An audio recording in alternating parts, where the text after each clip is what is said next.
I welcome you all to my today's session, which is on Introduction to Classical Sociological Thought, and in this particular module we will be discussing some of the central contributions of one of the greatest thinkers of 19th century Europe, that is Emile Durkheim.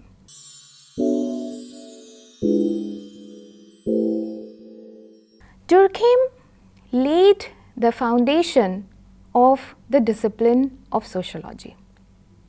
Although the term sociology was coined by his predecessor Auguste Comte, Durkheim made sociology a part of the university and established it as an academic discipline. In order to develop the methodology of this distinctive discipline, he contributed to what is today known as positivism, the frameworks of which were laid down by thinkers like Herbert Spencer and Auguste Comte. Durkheim wanted to establish sociology as a science of society, and he wanted to employ the scientific method to study society. Like most of his contemporaries, Durkheim was deeply concerned with the changes that he witnessed in the European society during his lifetime and the coming in of the modern industrial societies. And he was concerned with the question of developing a moral bond among the people to build a sense of social solidarity. Some of his most important works include The Division of Labor in Society, which was published in 1893, The Rules of Sociological Method, published in 1895, Suicide, which was published in 1897, The Elementary Forms of Religious Life, which was his last work, published in 1912. He also founded a very famous journal, sociological journal, which is called Les and Sociologique, which was first started in 1896.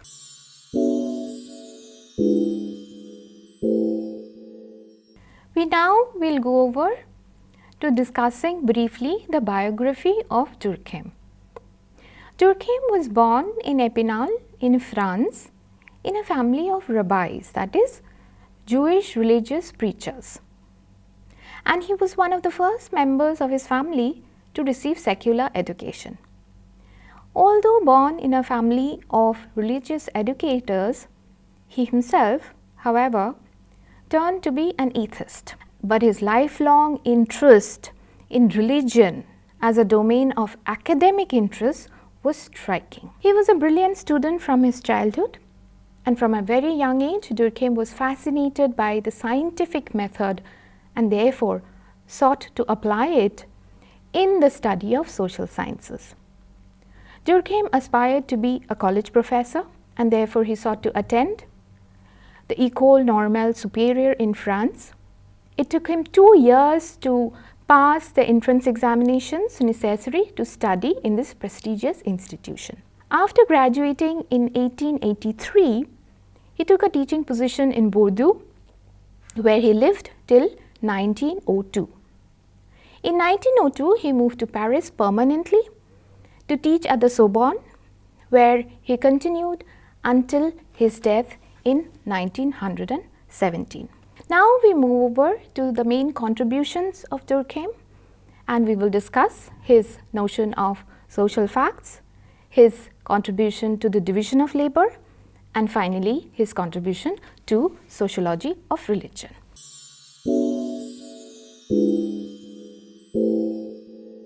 This is how he defines a social fact, and I quote from him: "A social fact is every way of acting fixed or not, capable of exercising on the individual an external constraint, or again, every way of acting that is general throughout a given society, while at the same time existing in its own right, independent of its individual manifestations.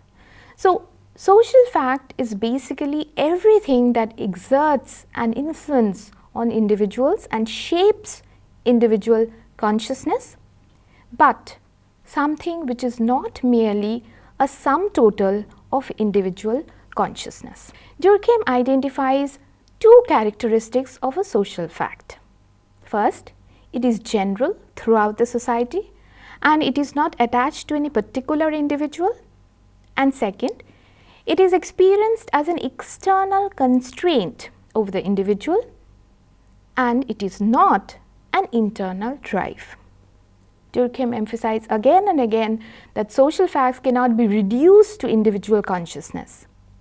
However, the collective form of social fact has its manifestation on individual minds and consciousness, and examples of social fact would include legal rules, moral obligations, social conventions and customs.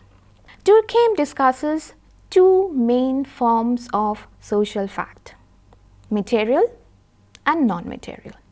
Material social facts are those which have a material form and are directly observable, such as styles of architecture, forms of technology, legal codes, etc. Two features are evident in case of material social facts. These are external to the individuals and they are coercive over the individuals. Non-material social facts are, on the other hand, found in the minds of the individuals, but again, these are developed in interaction with others. Durkheim focuses on the non-material social facts and he talks about four main forms of non-material social facts. These would include morality, collective conscience, collective representations and social currents. Coming to morality, Durkheim is often described as the sociologist of morality because his lifelong concern was with morality and he recognized the importance of moral principles in guiding social life. There are two important points to be pointed out here. First, morality is a social fact for Durkheim. Why? Because according to him, morality can be empirically studied, it is external to the individual, it is coercive of the individual, and it can be explained by other social facts. And second, Durkheim was driven by a concern about the moral health of modern society. Coming to collective conscience, Durkheim defines collective conscience in the following manner, and I quote from Durkheim: "The totality of beliefs and sentiments common to average citizens of the same society forms a determinate system which has its own life. One may call it collective conscience or common conscience. It is thus an entirely different thing from particular consciences, although it can be realized through them." Unquote. Coming to collective representation, Durkheim refers to collective representations as those representations which collective conscience takes particular forms, such as religious symbols, myths, legends, epics, or symbolic representation of nationalism, which finds expression through objects such as flags, national anthem, and so on. They represent collective beliefs, norms, and values, and they motivate us to conform to these collective sentiments. And finally, we come to social currents. Durkheim believed that there are certain moments which do not have a crystallized form, which may also create a sense of social solidarity. These are the spur of the moment feelings that power a mob or a gathering into a collective mood and action. Examples of social currents would include collective disposition and sentiment of a mass gathering attending a rock concert or a protest rally.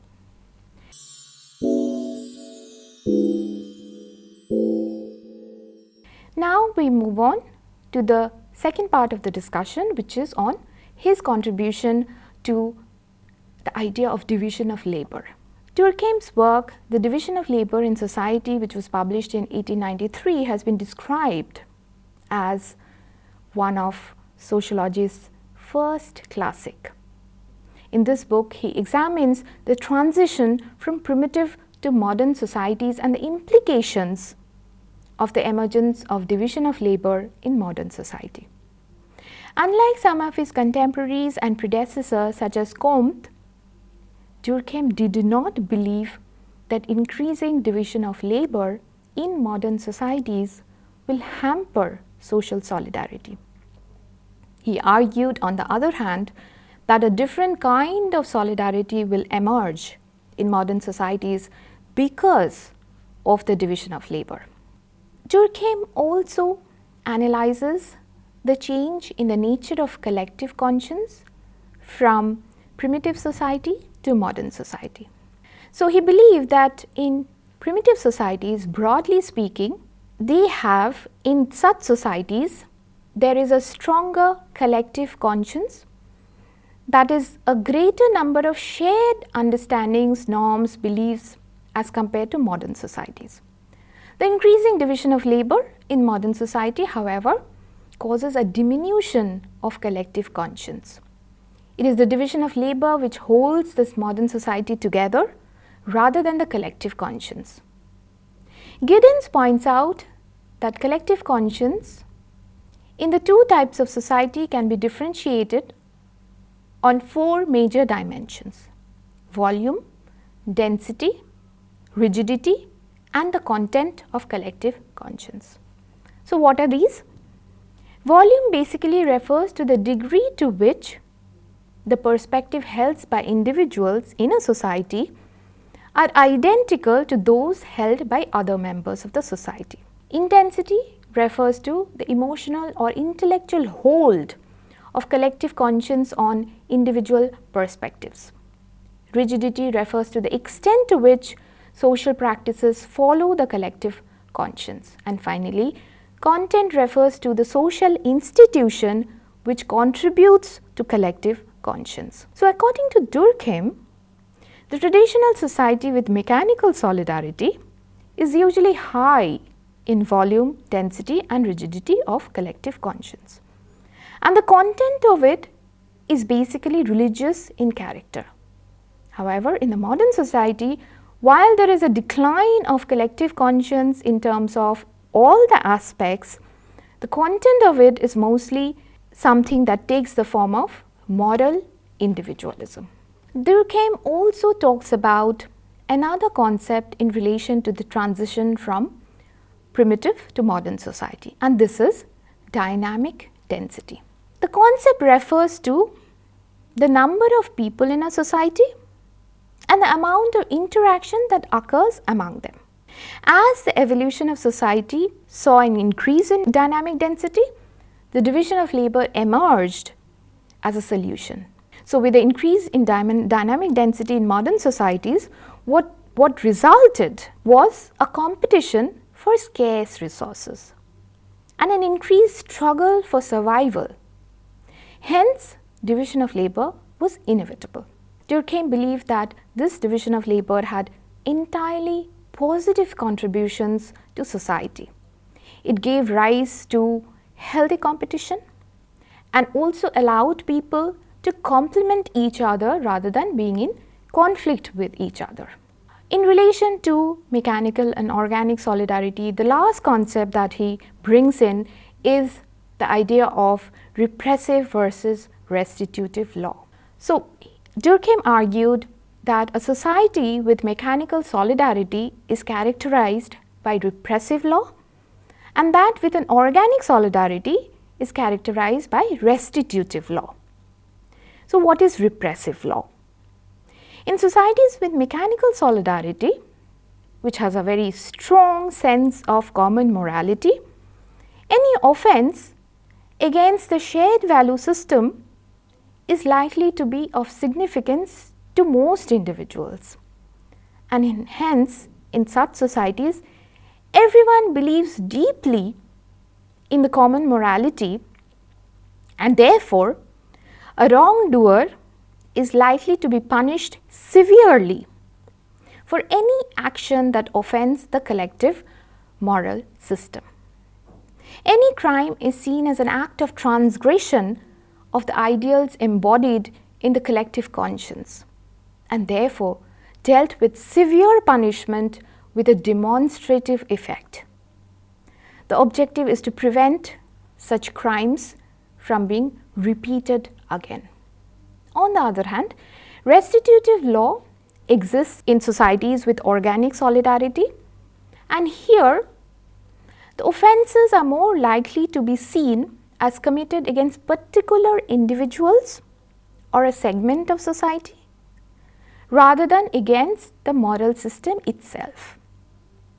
Thus, instead of being severely punished for every offence, offenders in an organic society are likely to be asked to make restitution to those who have been harmed by their action.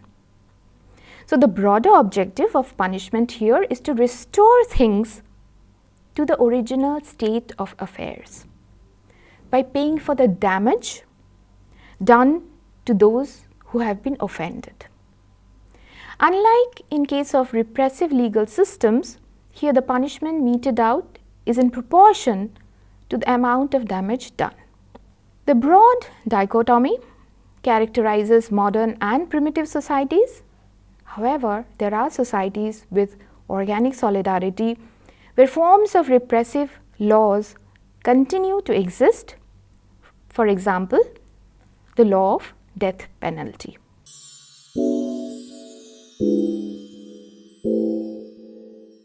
And now we move over to the last part of our discussion today, Durkheim's contribution to sociology of religion. He defines religion in the following manner, and I quote, "A religion is a unified system of beliefs and practices relative to sacred things, that is to say, things set apart and forbidden, beliefs and practices which unite in one single moral community called a church, all those who adhere to them."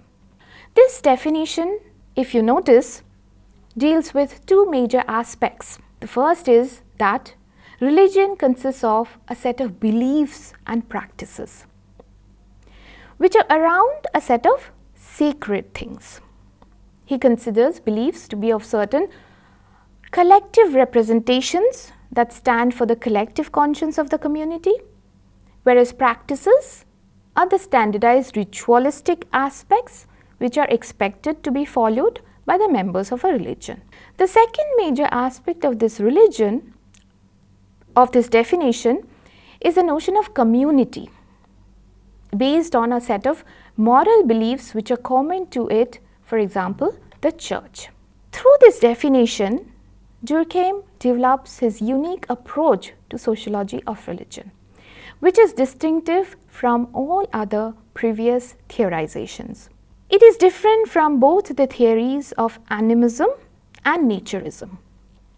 Durkheim's definition of religion moves away from the previous belief-centric theorizations of religion, which would essentially focus on the idea of the supernatural. For example, Tyler's definition of religion as belief in spiritual beings is something that Durkheim would critique. Thus, he tries to distinguish his theory of religion from conceptualizations of animism and naturism. Tyler's theory of animism basically suggested that human beings and everything that makes up nature has soul, and Max Muller's theory of naturism believed in the worship of nature. Both these theories believed that nature had both a physical component that is visible and a spiritual component which cannot be touched or felt.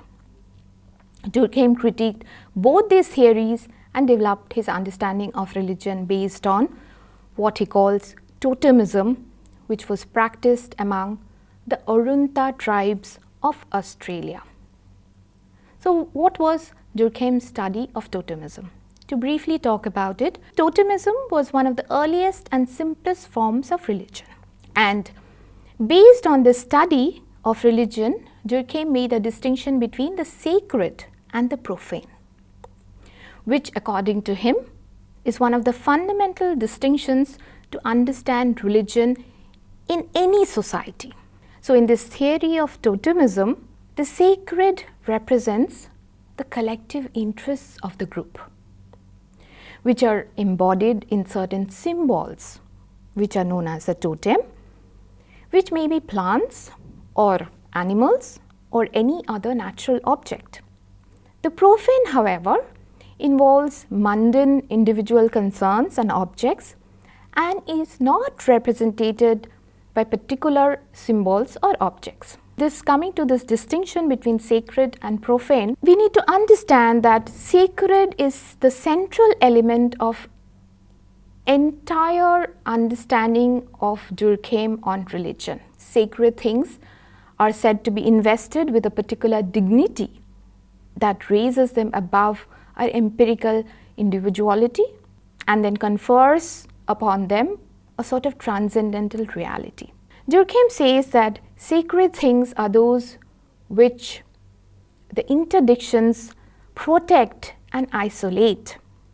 In other words, the prohibitions are imposed upon the sacred in order to distinguish them from everyday mundane objects, that is the profane.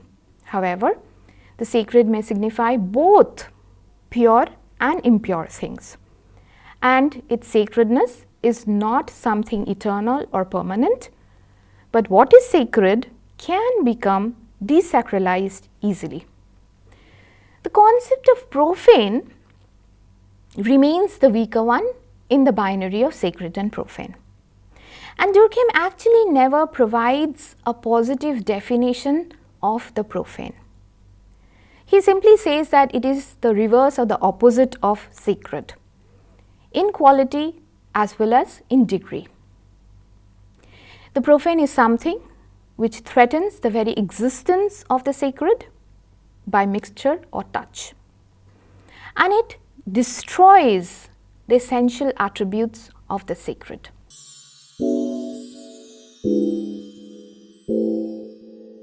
And now, finally, we will wind up today's discussion. And these are some of the things that we have discussed in today's module. The importance of Durkheim as somebody who laid the foundation of the discipline, although it was who earned the title of father of sociology, it was Durkheim who established sociology as an academic discipline. He contributed to the method of sociology and he sought to establish it as a science of society by studying social fact. While he never undertook any empirical study for his theoretical formulations, his contributions to understanding the nature of modern society, his study of religion, and his study on suicide paved the way for the emergence of an entire school of thought in sociology, which is today known as functionalism. Functionalism basically explains social institutions in terms of certain positive contributions to the smooth running of society as a whole. Durkheim's perspective, while adhering to the principles of positivism, contributed immensely to the development of the discipline as a scientific study of society. Thank you for listening, and I hope to join you all in my next session. Thank you.